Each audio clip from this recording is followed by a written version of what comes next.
Hello, everyone. This is March 23rd.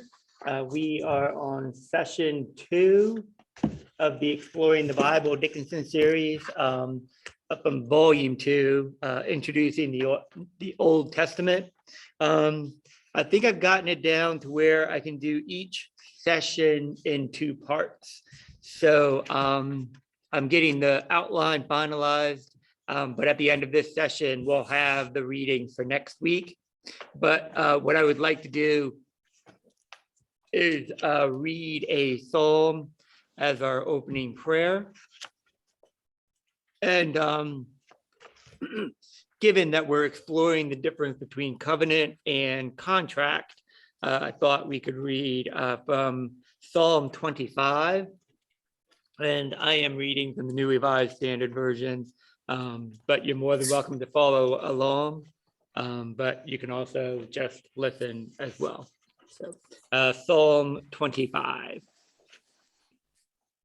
To you, O Lord, I lift up my soul. Oh my God, in you I trust. Do not let me be put to shame. Do not let my enemies exult over me. Do not let those who wait for you be put to shame. Let them be ashamed who are wantonly treacherous. Make me to know your ways, O Lord. Teach me your paths. Lead me in your truth and teach me. For you are the God of my salvation. For you I wait all day long. Be mindful of your mercy, O Lord, and of your steadfast love, for they have been from old. Do not remember the sins of my youth or my transgressions.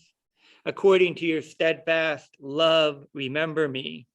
For your goodness' sake, O Lord. Good and upright are you, the Lord, for you instruct sinners in the way. You lead the humble in what is right, and you teach the humble your way. All the paths of you, O Lord, are steadfast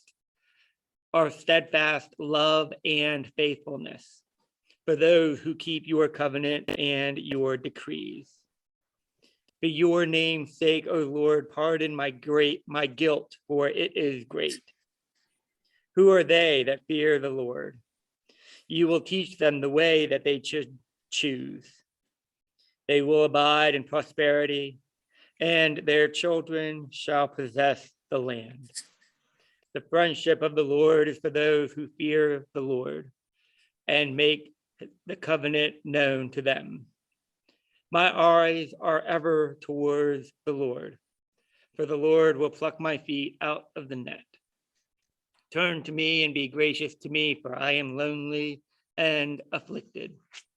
Relieve the troubles of my heart and bring me out of my distress. Consider my affliction and my trouble and forgive all of my sins. Consider how many are my foes and with what violent hatred they hate me. O guard my life and deliver me. Do not let me be put to shame, for I take refuge in you. May integrity and uprightness preserve me, for I wait for you. Redeem Israel, O God, out of all of its troubles.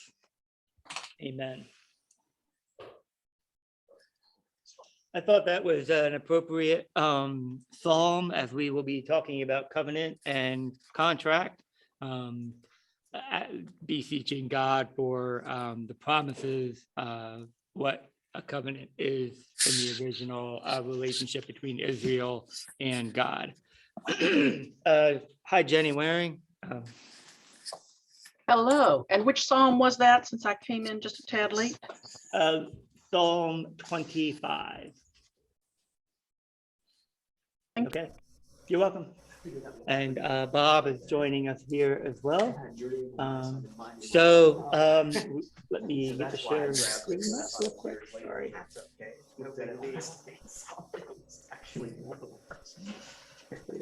Hold on. Jenny, I think you're muted. y'all know I'm late for everything. Yesterday morning, I got confused and thought my court hearing was at 8:30 when it was at 9. So I was there at 8:26 for my 9 o'clock hearing. Well, that's probably a good thing. I would take that as providence from God. So,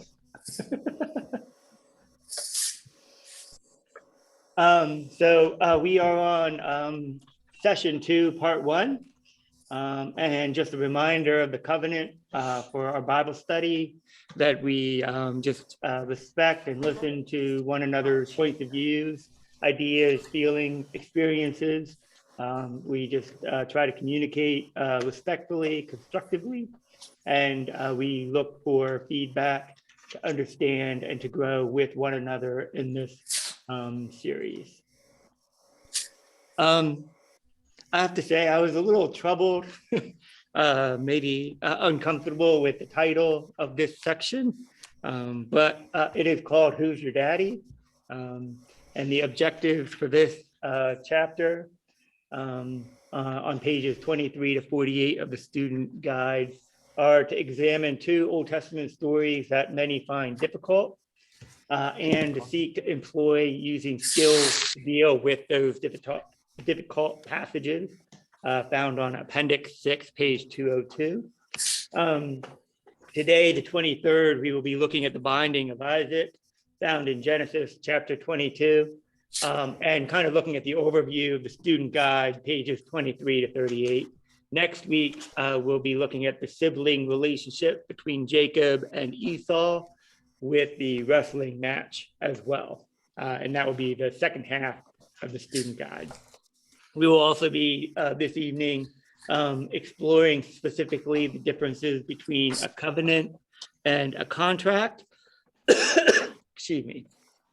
And as time permits, one of the enduring objectives of this study is to explore how to make the ancient stories relevant to our contemporary life.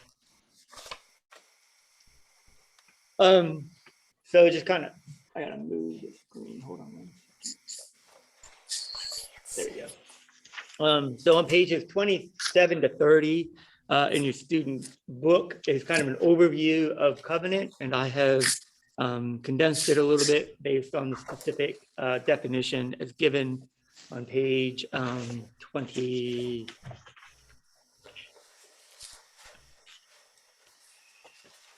27 at the bottom, page 27. And the author defines covenant as being understood as a witnessed agreement between 2 parties that establishes the relationship between the 2 of them and the behaviors that are required in order to keep the relationship intact.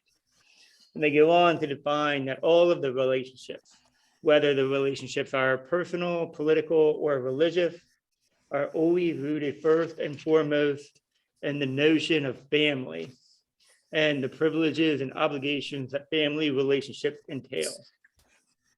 Covenants are intended to be for life. Later on in this section, on pages 31 to 32, the author describes and discusses the definition of contract. This is an agreement that is freely chosen as a way of bringing outsiders into a family, as a way to establish a special and close relationship with certain parameters defined. Agreements about behavior that might include some of the same provisions that exist in a covenant agreement, but the understanding of a unique or special relationship is not meant as necessary. So you can have a contract without a relationship, whereas with a covenant, the relationship is core to the understanding. A contract can be broken or ended and is considered one and done, whereas a covenant, when it is broken, is much more involved and tends to be more emotionally charged. So if you think in terms of the current separation, the Church of the Brethren, and the covenant Brethren church, there tends to be a little bit of a more emotional connection to that. Covenant Brethren, without getting too detailed, would argue that the covenant, the understood witnessed agreement has been broken. And so their decision to withdraw from the Church of the Brethren denomination would fall under the covenant. Whereas we say you have work done on your house, you commission someone to do contract work and you're not happy with how it's going, the contract can be broken and may or may not be considered one and done depending on the logistics of that contract. Is that distinction clear for everyone, or does anyone want to delve a little bit more deeply in the definition or understanding of those two terms and definitions? I would just want to add, if I might, that in a marriage relationship, I think we in the church we have to understand that as a covenant. Right. But there are some legally, I guess, there are some contractual realities, and I'll just very personally say our daughter situation with our son-in-law. A covenant has been broken in that relationship, but there's a contract that has to be worked out between lawyers and possibly even the court. So I was thinking about that as I was reading this and preparing for this study, just really thinking about that. Right. And that's a very good way of showing how they do kind of weave their way into and within each other. Yeah. Right. Yeah. So even with the covenant brethren, the covenant has been broken, but there is still some contract in terms of building. Oh, yeah. All of, no, but that is again another Piece of it. a very complicated issue. And even just the idea and the notion of ordination of clergy that have left the Church of the Brethren, that is a contract. I don't want to say dispute, but I guess dispute is. It's interesting. We've already heard the word somewhere. Covenant is more of an emotional, right, versus contract is more legal. Right. And so those two can clash. And in the case of the church, that's definitely happened. Right. So, Yeah. Actually, I have a question. So in chapter 23, would Abraham getting the land from the Hittites, would that be a contract or a covenant? Since it was done in the presence of. That is a good question. Give me. Oh, I'm not even in. I'm just curious. Yeah. No. I thought about that, and because it's an elaborate procedure where they go through the steps and then he gives them the money for it. The land is his. And then depending on who marries who is another part of the complexity of the covenant versus the contract. Yeah. But I guess in this case, it was considered to be Abraham. It was considered to be owned by his descendants down the line, because I think Jacob was buried there as well. Good question. I think it would be a covenant because, or I'm sorry, a contract. Excuse me. I think it could be a contract because it could be broken by a generation later on. So where the covenant, like, there's no implied relationship in the selling of the property. Yeah, I can see that. That That was a little bit ambiguous, so it's right. hard to. It is ambiguous, but I also I'm trying to remember how far the relationship with the Hittites goes I think they with. were fairly close for Right. a while, but I was just um, curious. Yeah. Sorry to drag us off topic. No, I think that's a good question. I guess they can hear us when we Yes. talk, right? Yeah. They would chime up with their microphones. Okay. Yeah. Oh, So, I think it's interesting. Something culturally we were right in the midst of course, today, especially the confirmation of a new Supreme Court justice, but some of our books that we've read about race you know, I think most of us white people do not realize a lot of the people of color view that a terrible contract has not been fulfilled with them. Right. That's one of their big arguments. Oh, yeah. And Oh, yeah. that's when Martin Luther King said that, you know, yeah. Right. 40 acres and a mule, we're still waiting. Right. You know, that's a metaphor that actually happened, but I think that's part of the emotional part of the covenant that African Americans have with us Right. in America. That they're Well, part of it. they say a covenant has been broken, not a The covenant's been broken, okay. yeah. Right. Right. Yeah. Right. Yeah. No, I would agree with that. And it's interesting because a white person would look at it and say, why are you getting so emotional? Yeah. What's the big deal? Like, yeah, right. So, yeah. Anyone from Zoom want to chime in or have any questions or observations? Vicky? I thought the background where it talked about the tribes Mhm. and how relationships were so important. Now, I don't know, did I come to the right interpretation that, I mean, it had all been based on bloodlines. And as they became more, they needed to figure out ways to incorporate other persons into the bloodlines and how they would handle them. And the whole thing, the covenant with God was a whole brand new way of thinking. Is that right? Yes. So the way I understood most of that was with God being monotheistic, the one God, wanting to be in relationship with humanity, previous religions, theologies, understandings of the polytheistic deities was that it was a contract. So you were using sacrifice to garner A particular goods and favors. Thank you. Goods, services, and favors. So there was a kind of a give and take with the polytheistic gods, and they really didn't want to be in relationship with humanity because we're disgusting. I mean, I mean, it's the reality. I mean, what I've heard about It is disgusting. polytheism, it wasn't even like a contract. It was more like, please just don't kill us randomly. right. It Yeah. was just more stay in your good graces, so they might, give a little here and there kind Right. of deal. Yeah. Or So- bring the rains or whatever it Yeah. was that they were asking for. Ju- So, yeah. Just not mess us over because you're in a bad mood one day. Right. Yeah. So, but that you were on the right track, Vicky. So, yes. Any other comments, observations, or questions? I really enjoyed the bloodline thing.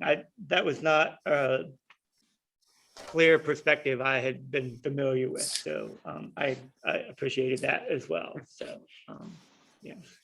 On page 29, I'm rereading it here, second paragraph in the bottom on page 29. In early societies, there's always a possibility that the new spouse might already be established kin. Mhm. Intermarriage. Right. Yeah. Yeah. Yeah. And like later on, I learned something. I didn't realize that Sarah was Abraham's Second cousin. niece, Or wasn't it? I think it's I niece. think it was Rebecca and Jacob who were second cousins then, right? Anyhow, close Um, relative. yeah. Close relative. I mean, So- that's, yeah. that just goes to point that reading the genealogies is very important.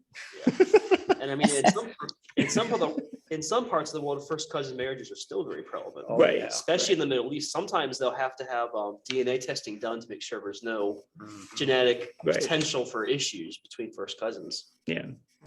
So I think it's a cultural thing, definitely, but back then it was Yeah. kind of keep it in the family, so to speak, Right. because you already know them, so it's, Yeah. and know their backgrounds, I guess would just make it really easy. Right. Well, even, I mean, British royalty with, the monarchy in England still traces Hemophilia. some- right. Yeah. So that's a big deal. So, True yeah. that. So, all right. So we are going to discuss the binding of Isaac.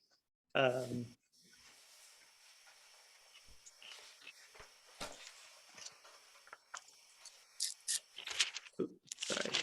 That's on chapter 32. There we go.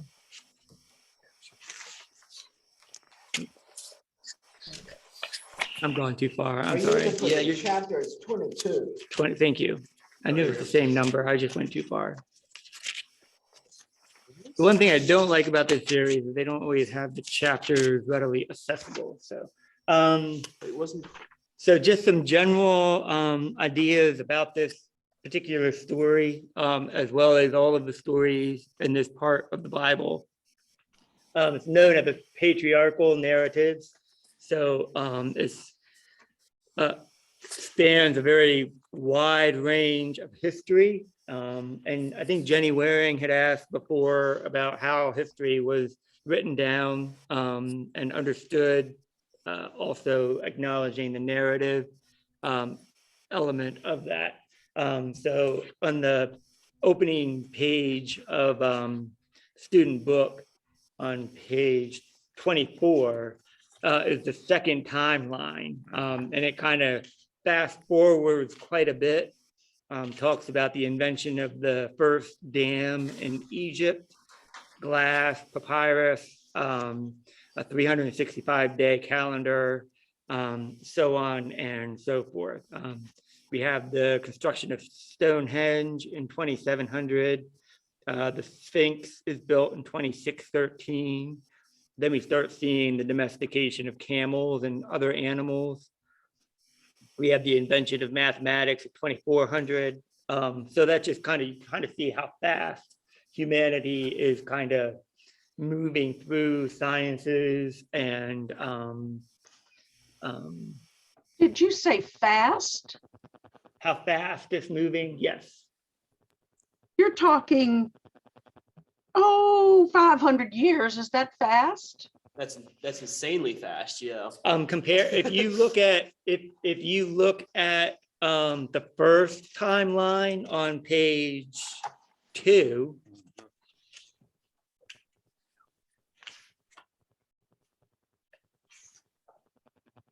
The years are much wider, and I think that's covering a much wider area of time. It's covering 5,000 years as opposed to 500 years. Well, you know how at the end of the chapter, we're supposed to say the things that stood out or was new to Yeah. you? What was new to me was this 8,500 BCE and like how old the Noah's Ark flood might have been. Mhm. And just you think of BC, well, maybe it was a few years BC, but this stuff was happening for, 7,000 years. It's just incredible to me. Yeah. So, I say fast, and time is objective. And to So- add Yeah. another layer to that, if you consider the beginning of time, and I guess I don't know how scientists can determine the beginning of the earth to the present time, humans have only existed like 10 minutes Right. in a 24-hour period. Right. Humans have existed less than 10 minutes. Right. I mean, when you consider that, I think one of the oldest crystals on Earth was dated back to 4.5 billion years. Mhm.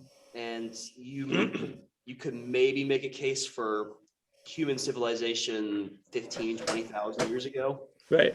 So it's a drop in the bucket. Right. So yeah, Jenny, things are moving real fast here over 500 years. Gonna pop up on your screen there. Forgive me for just thinking that, 500 years isn't fast. I mean, Well, but if you think about American history, we're We're babies. infants, maybe preteens. Yeah. As far as society. yeah. I mean, when I think about it, the US is only about 10 times older than I am. Right. It's pretty frightening. And Russia is in the news a lot. So Christianity has been in Russia over 1,000 years. Right. Yeah, Yeah. that's true, right? Yeah. So, so this story, the binding of Isaac, is mentioned in Hebrews, in the New Testament, in the book of Hebrews, chapter 11. So it does find reference in some of the New Testament passages.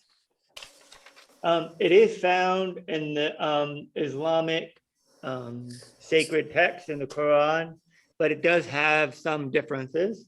In the Aramaic, the son is not named, but scholars believe that it is Ishmael and not Isaac. The other significant difference is that the son, the unidentified son, is told what's going to be coming ahead of time and actually agrees to continue on and at the command of God. I think child sacrifice is familiar and a common practice during the Canaanite culture, excuse me. So this story would not have come as a shock as it was verbally being narrated or shared throughout the generations.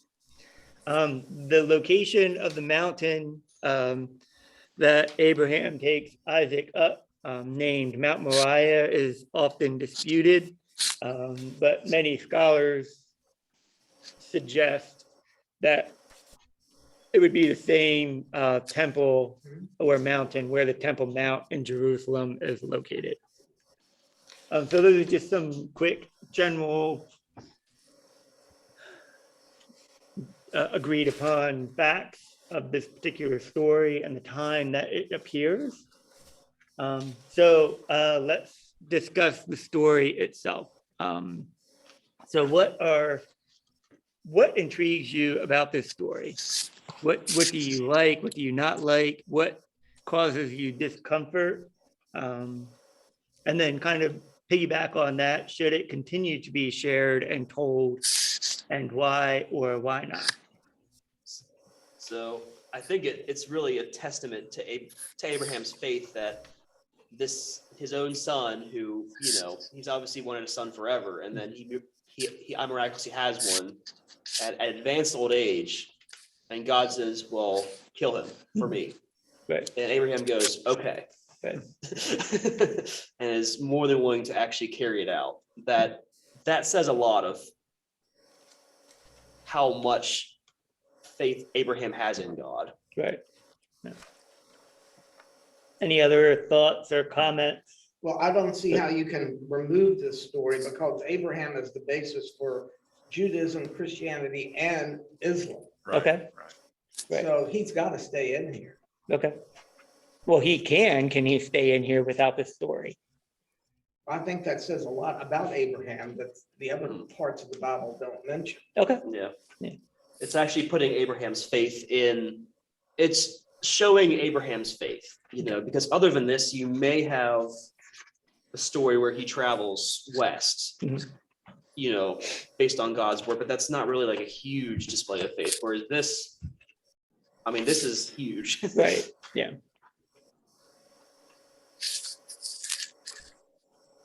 Does anyone have any other thoughts or comments to that? I guess my thought, and I don't have an answer to this. You know, but Abraham, God had promised Abraham that, you know, he was going to, his descendants would be numerous as the sands on the seas, right? All right. Yes. So if Abraham dies and Isaac's not around to carry on the family name, I mean, I agree with what's been said. It is a huge step of faith. But was Abraham had to be wondering, well, God, you promised, but if I kill my son, how are you going to get that done?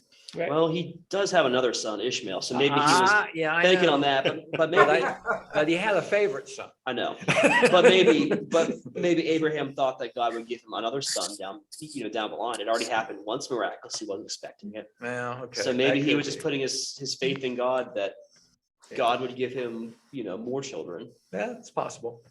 Speculation. Wasn't God just testing him? God never intended to ever kill Isaac. Yeah, but Abraham was more than willing to actually go through with it. Well, look at all the other things he'd done that God had told him to do. he'd gotten up and moved his tent here and built an altar there and moved here and built an altar there and moved to Egypt and come back. And I mean, he was doing all of that at God's command. This was just one more example of God, of him being so faithful that he was following God's command. Is that, But this is, am I reading that right? this is extremely personal, especially given the ancients, flesh and bone, Right. he was killing himself technically too. Right. When he was doing this. It wasn't as simple as building an altar or moving your tent or doing some of that. He was literally killing part of himself that he had wanted for decades.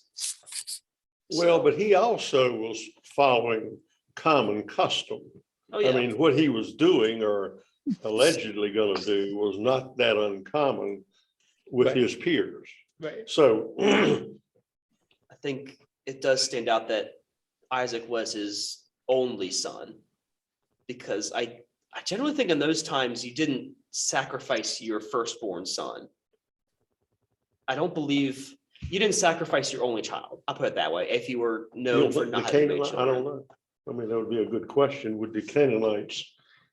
Well, I mean, Did I mean, I can look it up, the, but I kind of doubt. well, I'm thinking in terms of the firstborn son, firstborn fruit would have been the expectation. Yeah. With, I mean, you have that with the flight from Egypt, with the 10 plagues. Yeah, although So- Abraham would have still possibly thought twice about it, given his age. Yeah, right. It's still much more personal than, hey, build an altar or. Well, whatever. yeah, right. Yeah. Right. But maybe, I don't know. But I guess the question is, what is the comparison to today? I mean, certainly human sacrifice is not, Part of our issues, of all the issues we have. but Luckily. but what would be a comparable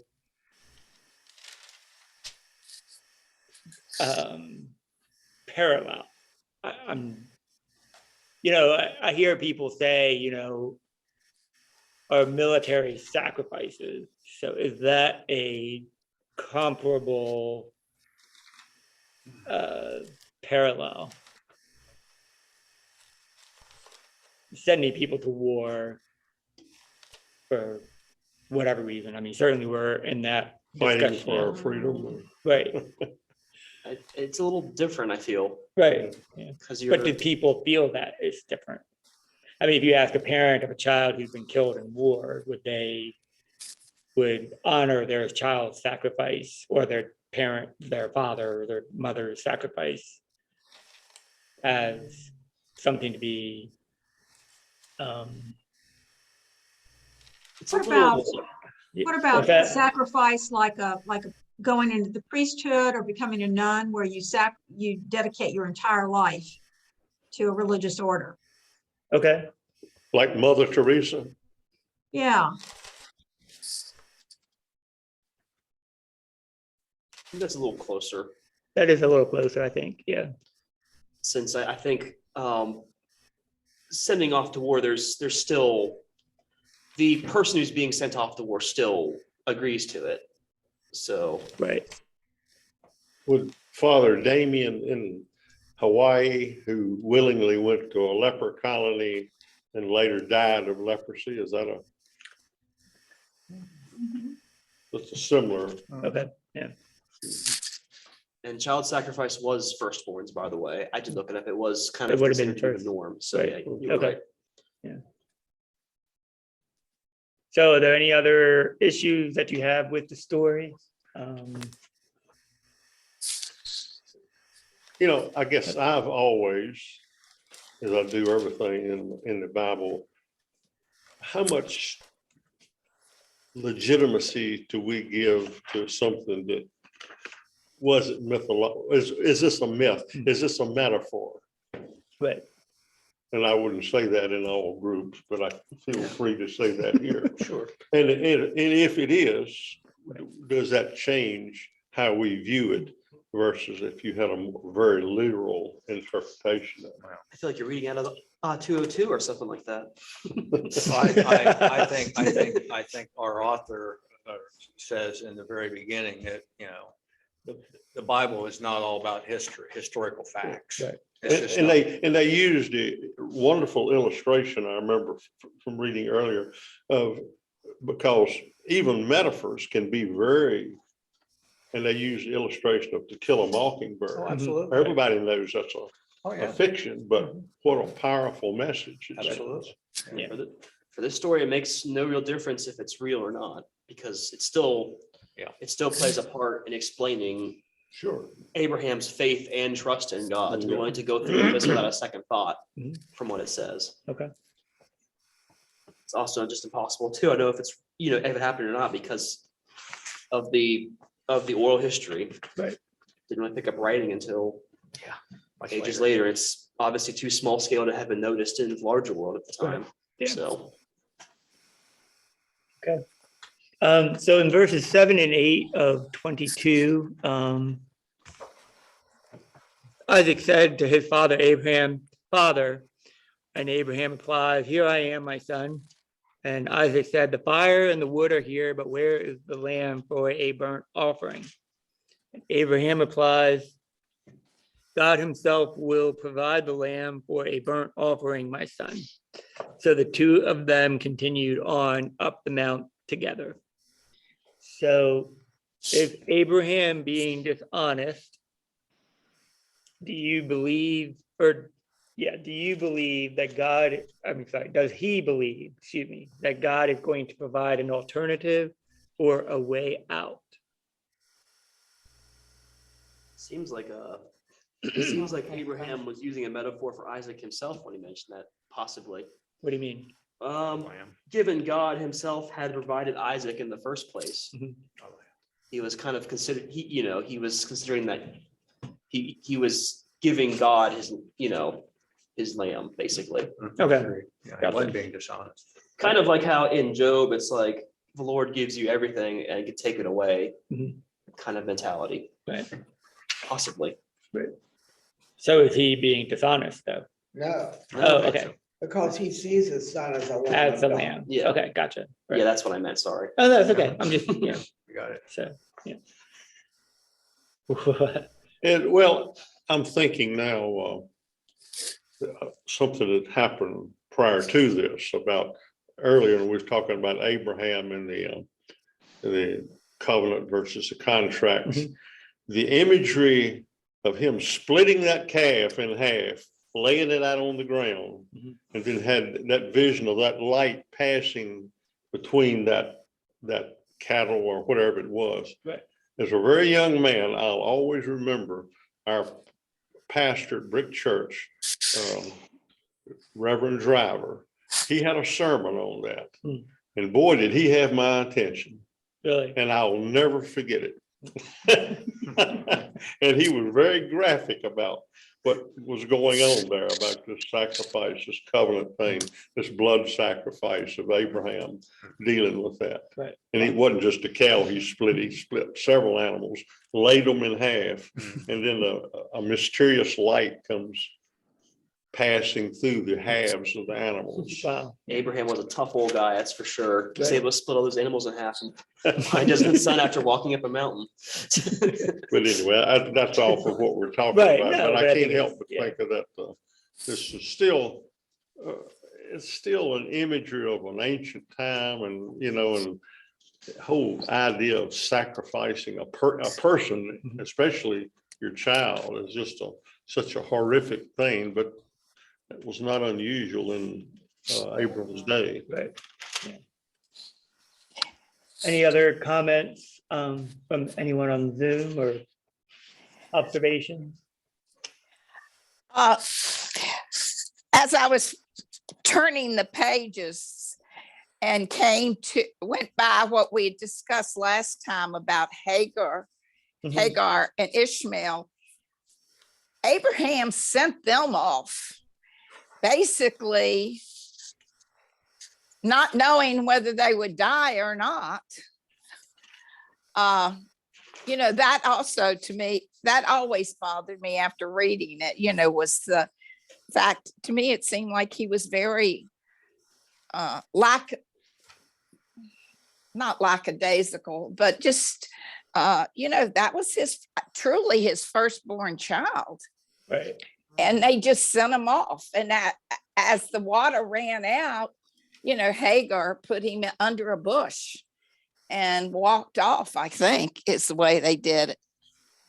Of course, the angel of the God came and told her, that everything would be okay and to take him. But still, that was pretty significant to me, sending them away. Yeah. Yeah. Vicky. Well, what you're bringing up, Pam, is this whole cavalier attitude about life itself. That seems very, to us, very uncaring about not only just people, but your family members. Well, it's also interesting how God says, don't be distressed. You can send him away.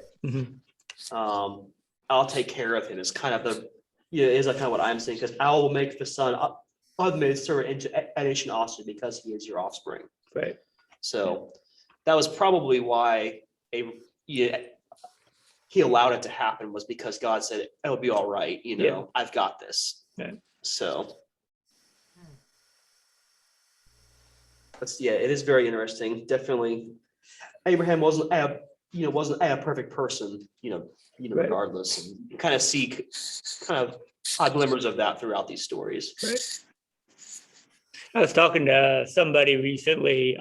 They had visited a cemetery and were trying to, track some family members down, and they found all of these really young infants and children that had died, and this would have been like turn of the century, 1800s into the 1900s. And so it was, I found the word cavalier interesting, just thinking about how, you just didn't threat the death of the young children because that was just, it happened. I mean, it was just a reality of life.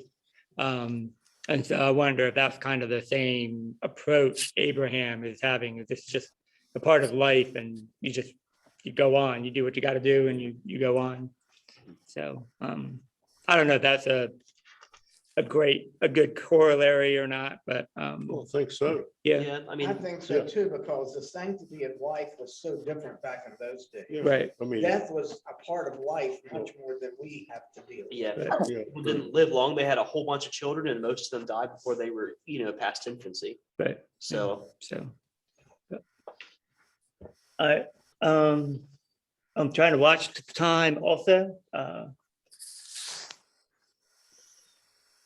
So we've talked a little bit about some of the modern day implications and parallels. Can I have someone read Genesis 22:15-18, and someone else read the New Testament, Hebrews chapter 11 verses 17-19?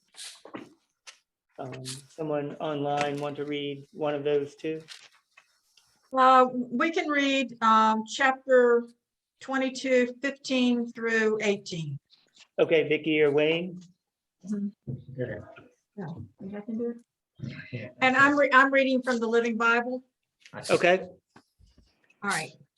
Then the angel of God called again to Abraham from heaven.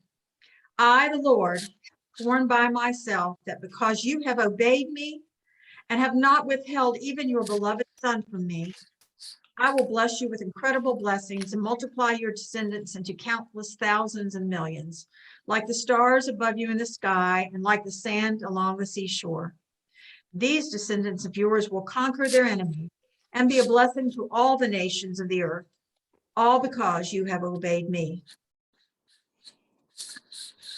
And do I have someone willing to read Hebrews? I can. Okay, George. By faith, Abraham, at the time of testing, offered Isaac back to God. Acting in faith, he was as ready to return the promised son, his only son, as he had been to receive him.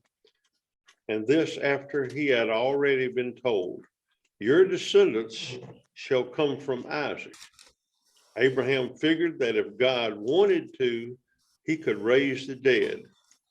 in a sense, that's what happened when he received Isaac back alive from off the altar. So according to the author of Hebrews and the writers and storytellers of Genesis, what is the, I can't read my own question, sorry. What do these verses indicate is the purpose of this story as a whole?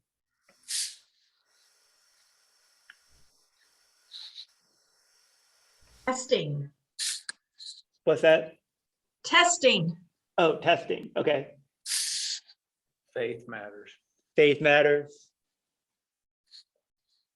Do you think that the question of, and I find the illustration in verse 19, that God is able to raise someone from the dead, and my translation says figuratively speaking, he did, Abraham did receive him back. So I wonder if there's this allusion to, try to be careful not to read Jesus into the Old Testament, but that there is this understanding that God will provide the sacrifice that we need. And I think the author of Hebrews would be moving in that direction. If you continue reading on verse 22, it says, by faith, Joseph at the end of his life made mention of the Exodus of Israelites, gave instructions about his burial. I went too far, sorry. By faith, Jacob, when dying, blessed each of his sons, Joseph, bowing in worship over the top of his staff. So I think, there is a sense that the story will continue even after death. So, any other thoughts or comments about that? I'm trying to keep an eye on the screen as well. So if you have your hand raised. Okay. Any thoughts or comments here?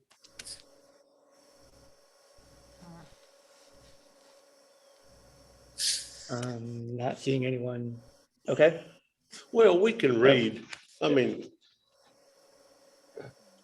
I'm thinking now of a pastor during World War II at a concentration camp, who I can't name his name, who willingly give himself because his friend that was about to be executed had a family. And that's an example of such self-giving sacrifice. And I mean, throughout history, we have all kinds of examples. And my question in that case would, if this person had not been a person of God, had have known, in his case, Jesus Christ, or these stories that we're reading, would he have done that? Probably not. Maybe, I don't know. Right.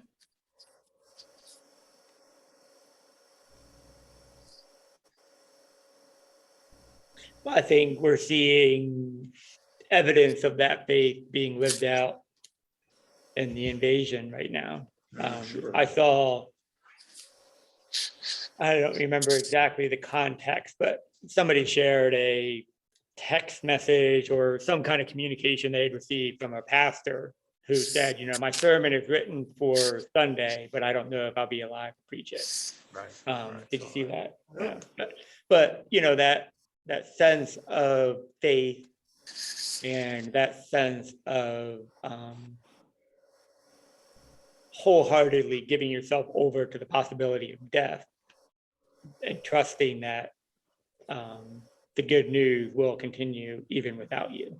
I have no idea what this, I don't mean to be like, I just, so it is interesting how that particular situation and your example during the concentration camps, there are stories that came out of that of other things. Is our faith, is our identity as Christian or Jew, where we get that from? Would there be somebody who'd be willing to sacrifice if they did not have that? foundation? That's an interesting question.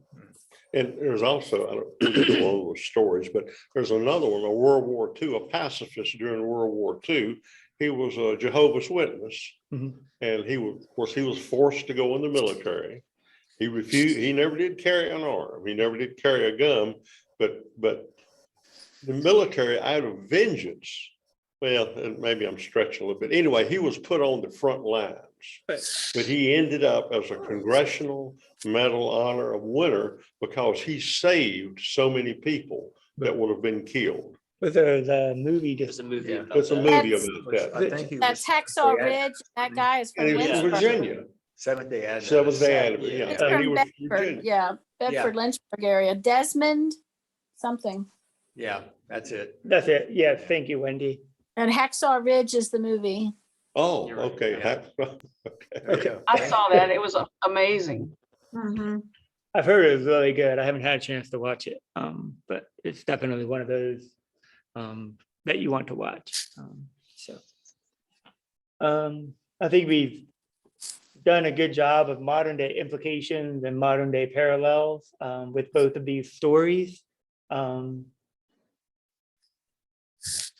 Before we get into next week, does anyone else have any thoughts or comments? Anything we didn't cover? I know that there's a lot of stuff in the student guide, student text that we just can't cover. And Vicky alluded to some of that with the bloodline piece with the covenant. But are there any other observations or comments from the first portion? I actually have one thing. Yeah, You had mentioned how in Islam, basically Ishmael goes along with it, Isaac. God basically tells him in advance what's going to happen. right. That really takes a lot out of that story. Do you think so? Yeah, Okay. because I would guess that Isaac was unwilling, and it's interesting thinking of a father tying up his son forcibly, going to sacrifice him without letting his son know what's happening. It's a lot more personal than it should be like, okay, this is fine. I'll let it happen. Right. So I found it interesting how that kind of made the story matter less. Okay. Since God told Ishmael it'd be all right, just go along with it. I'm I would confused. be, oh, sorry, go ahead. You're We're talking- saying, We're talking about the Islamic version of that story, not the Christian version. but Ishmael wasn't the one tied up. No, the Islamic story swapped out Isaac for Ishmael, since Ishmael is the important one to Islam. Oh, I see. Okay. I think you may have come in after that, Jenny, maybe? I forget. No, I think, when we talked about the background, shared the 6 points. In the Quran, the son is unidentified, and tradition suggests that it was Ishmael who was the sacrifice and not Isaac. I would wonder, I was looking through here real quick. Is there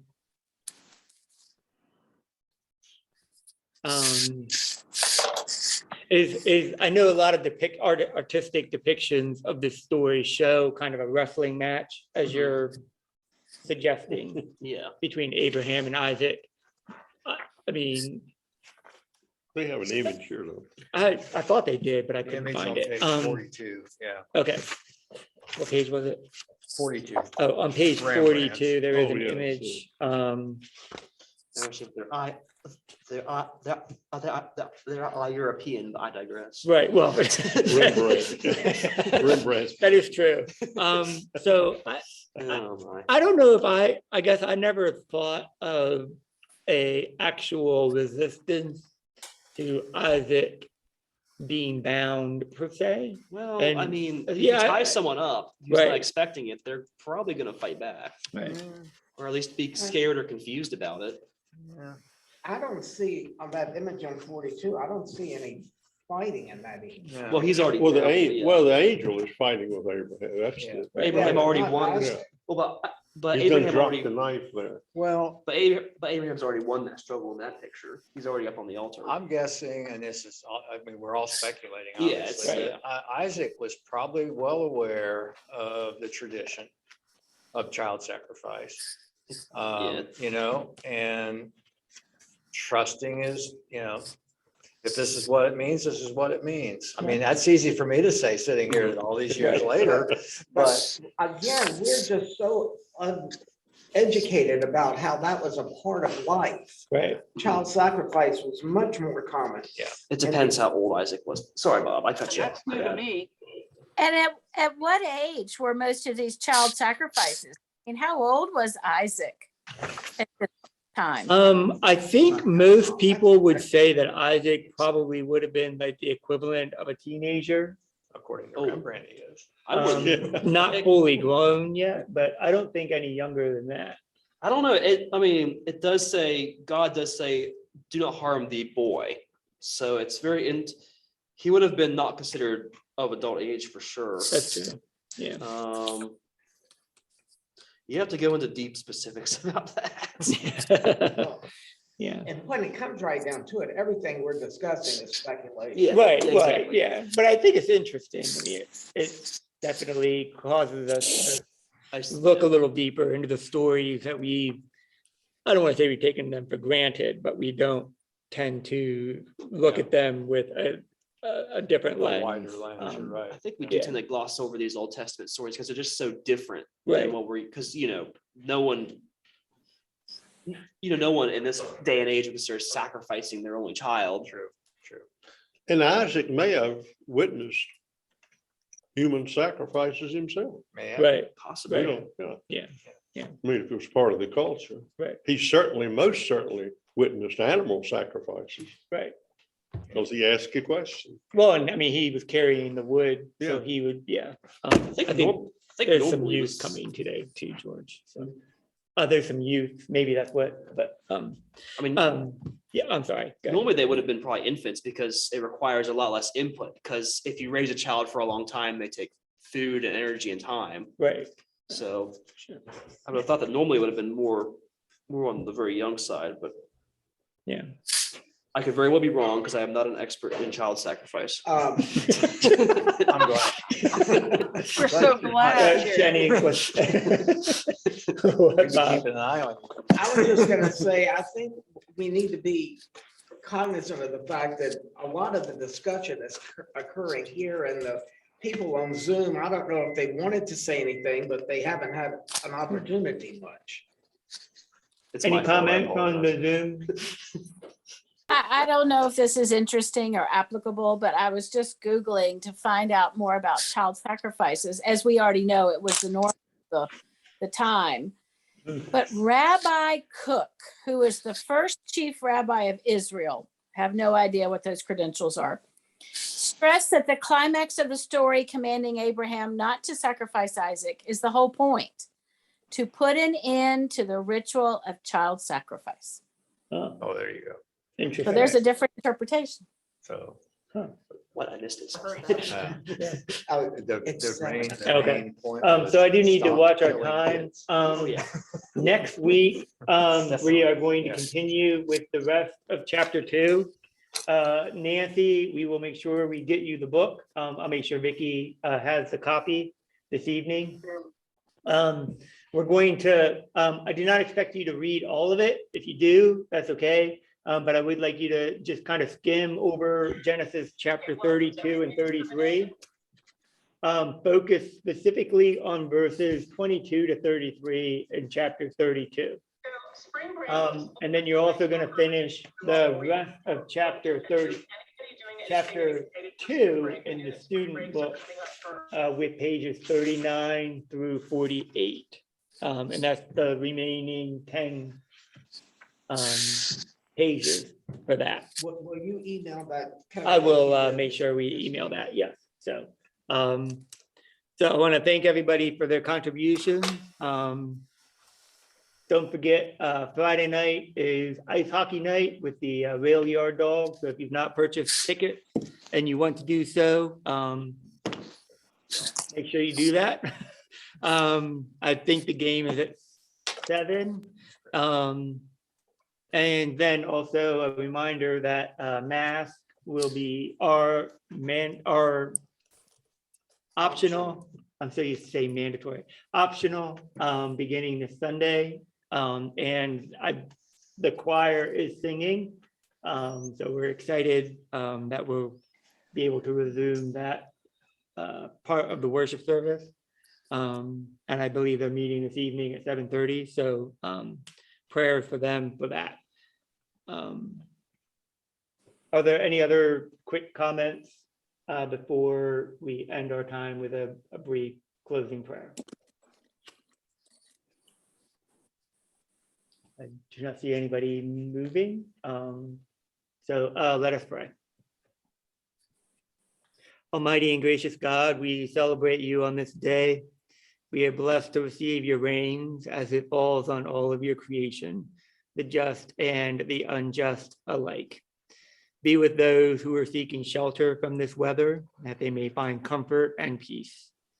We just lift up Ukraine and Russia and all of those involved during this time of invasion and war, and the uncertainty of what tomorrow may bring in that situation.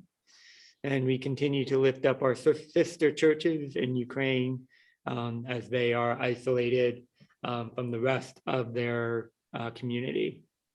We ask for your blessing to each of us this evening as we return to our respective homes and places of neighborhood. And we just seek a blessing for this congregation as we continue to do your work, both within this congregation, our faith community, while also seeking to serve those in our surrounding neighborhoods. In your son, Jesus' name we pray. Amen.